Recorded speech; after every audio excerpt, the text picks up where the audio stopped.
Okay, we are back here at the Sports Circus. And you can also tune in, if you're in the Las Vegas market, to Fox Sports Radio 1340 here in Las Vegas. Or you can also stream the show online Saturday morning at thesportscircus.com. This segment is brought to you by Dem Knowles Boys. Barbecue, pizza, and Chinese food. Yes, you heard it right, Chinese food. It's incredible food. They're located at 6101 Vegas Drive at the corner of Jones Boulevard. Call in your lunch order at 702-643-6768. After you eat your lunch, call them again, order your dinner. Tell them that the Sports Circus sent to you, and you'll get an extra 10% off your next order. So that is Dem Knowles Boys at 6101 Vegas Drive. Okay, so now we're going to switch over quickly to the NHL. Actually, we're going to go to hockey first on the junior level, because I got to tell you, we're going to give a little love here to the U.S. World Juniors team, because they just beat Canada. Team Canada, let's face it, Team Canada just owns the U.S. in hockey. They do.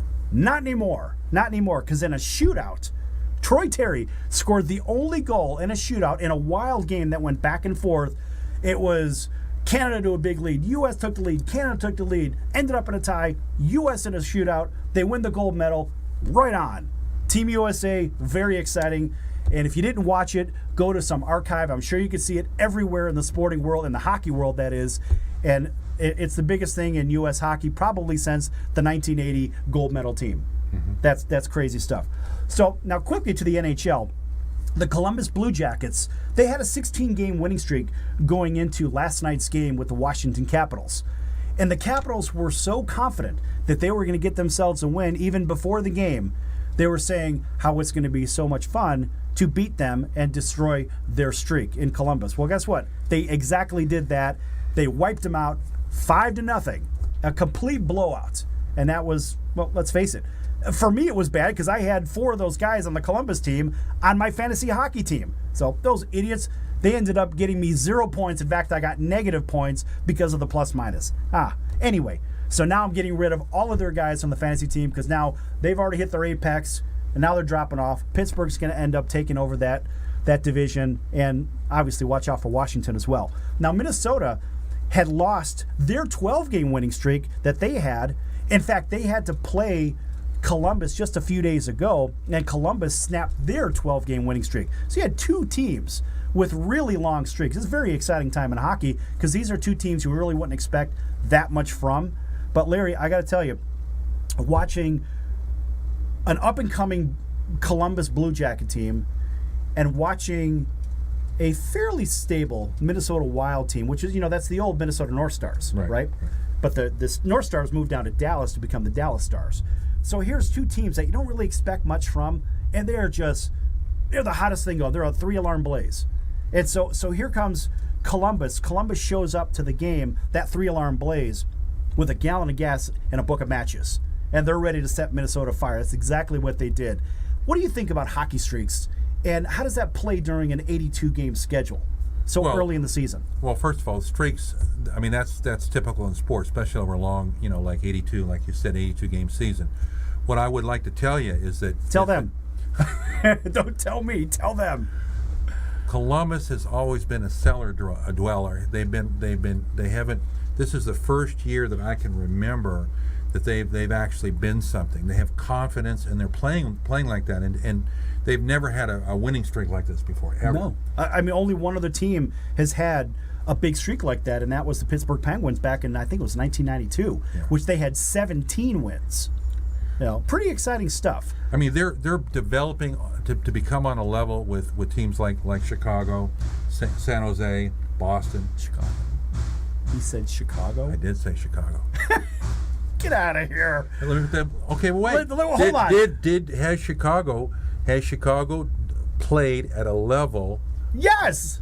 This year, this year they don't have to. They've played consistent. In We're fact, talking this year. Okay, so here's the guy that's telling me about hockey, which hockey's my first love. Here in sports, that is. So the Chicago Blackhawks are still in first place, even ahead of Minnesota's 12-game win streak. They're still in first place, and they are still the odds-on favorite to win the Stanley Cup. So Chicago plays consistent hockey throughout the whole season. They win a lot of games, and if you saw last night's game, it was a crazy game. And here, they're down early. They tie it. They're down again. They tie it. They're down again. They tie it with 2 minutes left in the game. And in overtime, Patrick Kane picks up the loose change and bangs it home off of Jonathan Taves' initial shot. And the Hawks win 4-3. And you know why? Because that's what they do. That's why they've won 3 cups in the last 6 years. This is the force to be reckoned with in hockey. And for Minnesota to play at that level, or for Columbus to play at that level consistently through the season, it is a very tall order. They don't have the personnel. They don't have the experience. But you'd agree that you would agree that, first of all, nothing really starts till the playoffs. You'd agree? Wrong. Absolutely. You don't agree? Absolutely not. I don't agree. And see, I do. I think hockey starts on day one. Every game matters. Ask them. Every game matters. I'm not saying it doesn't, but let me put it this way: for these teams, you mentioned that the Blackhawks have won 3 out of 3 years. I mean, 3 out of the last 6 Stanley Cups. That's right. Which team had 2 of those out of the last? It doesn't matter. It does. No, it doesn't matter. And that's the whole point. The LA Kings are not relevant to this dialogue. Yes, it is, because what happens? Zero relevance. Teams get hot, and when they get hot in a playoff series, and let me put that happened last year. It happened last year, but let's face it.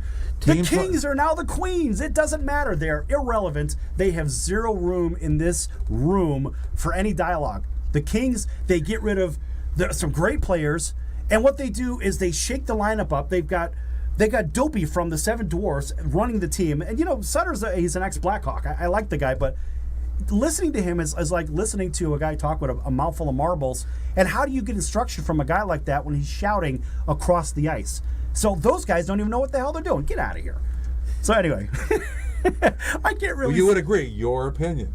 It's my opinion, and I'm sticking to it. Why? Because why would you not? Because I can. Because I can. And you guys, you don't have to listen to it. But guess what? At the same time, bring it on. Hold on. We got Joey No Neck wants to know why the hockey Maven is so twitchy. Just saying. I don't know what you're talking about with the hockey Maven, but I'll tell you what. All we know is the Blackhawks are the best team in hockey. Get over it. That's the end of it. We'll see you on the other side. All right.